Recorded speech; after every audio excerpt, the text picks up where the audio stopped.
স্ত্রী ছাড়াও এই স্ত্রীর সাথে সম্বন্ধ করতে পারেন, এতে কোনো পাপ হবে না। বন্ধুরা, মহান আচার্য শুক্রাচার্য মানুষের জীবনকে সুখকর বানানোর উদ্দেশ্যে অনেকে মহত্বপূর্ণ জ্ঞানের বর্ণনা দিয়েছেন।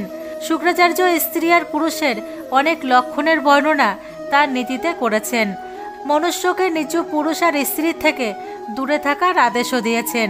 শুক্রাচার্য ভালোই দৈত্যদের গুরু ছিলেন, কিন্তু ওনার নীতিকে সংসারের সর্বশ্রেষ্ঠ নীতির মধ্যে গণ্য করা হয়, কারণ দেবতারাও শুক্রাচার্যের নীতিকে অনেক সম্মান করতেন। শুক্রাচার্য বলেন, বিবাহের পশ্চাৎ স্ত্রী আর পুরুষের সম্পর্ক সব থেকে অধিক পবিত্র হয়ে যায়। স্বামী আর স্ত্রী দুজনকেই একে অপরের ওপর বিশ্বাস করে সংসারের পথকে আগে বাড়ানো উচিত। কিন্তু স্বামী আর স্ত্রীর মধ্যে যদি কারোর দোষ থাকে তাহলে সেই ঘর বরবাদ হয়ে যায়। এমন ঘরে সদা দুঃখ আর দারিদ্রতা নিবাস করে। শুক্রাচার্যের অনুসারে প্রত্যেক স্ত্রীকে তার স্বামীর প্রতি একনিষ্ঠ থাকা উচিত।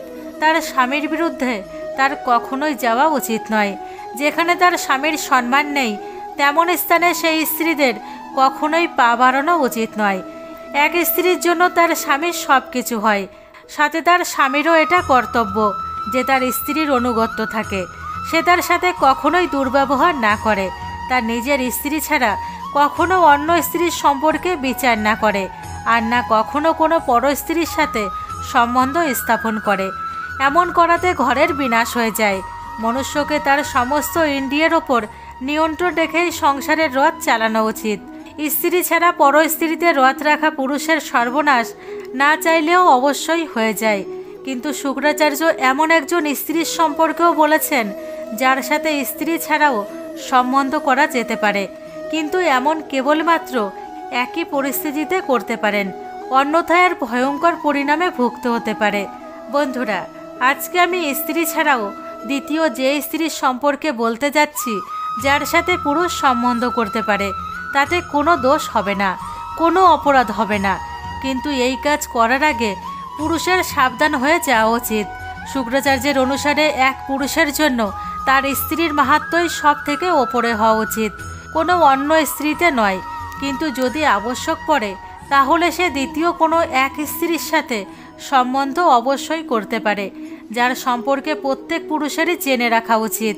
শুক্রাচার্য বলেন, স্ত্রীদের মোহে পড়েই বড় বড় বিদ্যমান আর ঋষিমুনিরা তাদের তপবল হারিয়েছেন, বড় বড় রাজা মহারাজারা তাদের রাজ্য হারিয়েছেন, এমনকি দেবতাদের পর্যন্ত স্ত্রীরা মোহিত করে পৃথিবীতে পশুদের মতন জীবন অতিবাহিত করতে মজবুর করে দিয়েছে। মনুষ্যকে শান্ত হয়ে তার মনকে স্ত্রী আসক্তি থেকে দূরে রেখেই সমস্ত কার্য করা উচিত, অন্যথা তার বিনাশ নিশ্চিত। শুক্রাচার্য বলেন, একজন নিচু পুরুষের মন কেবলমাত্র স্ত্রীদের নাম নেওয়াতেই তার মন আনন্দে নেচে ওঠে। সে কেবলমাত্র স্ত্রীদের নাম শুনেই তার রূপের কল্পনা করতে থাকে, তার মন কাম ভাবনায় ভরে যায়। যে সেই স্ত্রীকে না দেখেই তার সাথে ভোগ বিলাসের কল্পনা করতে থাকে। এখন এমন নিচুর সামনে যদি ওই স্ত্রী সাক্ষাৎ প্রকট হয়ে যায় তাহলে তার রক্ষা করার ক্ষমতা স্বয়ং ঈশ্বরেরও নেই। এমন নিচু পুরুষের কখনো ভালো হয় না, তাদের কেউ ভালো করতে পারবে না। যার চিত্তে কেবলমাত্র স্ত্রী আর স্ত্রী বসা থাকে, মন তো এমন হওয়া উচিত যেখানে স্ত্রীদের রূপকে দেখেও মনে কোনো ধারণা উৎপন্ন যেন না হয়। তখনই সেই পুরুষ সংসারের কৃতি প্রকাশ করতে পারবে। শুক্রাচার্য বলেন, নিচু পুরুষ যখনই একান্তে থাকবে তখন তারা কামনা করতে থাকে যদি কোনো সুন্দরী স্ত্রী সেই একান্ত স্থানে চলে আসে আর তার কাম বাসনাকে সন্তুষ্ট করে। নিচু মানসিকতার পুরুষদের মনে সব সময় সুন্দর আর যৌবনে পরিপূর্ণ স্ত্রীর আকৃতিই তারা দেখতে থাকে, যে সেই স্ত্রীর মধুর বচন শোনার জন্য আকুল হয়ে বসে থাকে, তার কোমল স্পর্শের কামনা করতে থাকে। এমন পুরুষের জীবনে কখনো উৎকর্ষ হয় না। মনকে সদা তার অধীনে রাখা মুনিদের মনকেও স্ত্রীরা কামবাসনায় ভরে দেয়। যখন মুনিদেরই এই দশা, যেখানে নিজের ইন্দ্রিয়কে বশে না রাখতে পারা পুরুষদের কি কথা বলা যায়। তারা যদি একান্তে কোনো স্ত্রীকে দেখতে পায় তখন তারা নিজের জীবনের সর্বনাশ অবশ্যই করে নেবে। এই জন্য একজন বুদ্ধিমান মানুষের উচিত সময় আগত হলেই বিবাহ করে নেওয়া আর তার স্ত্রীর প্রতি একনিষ্ঠ থাকা।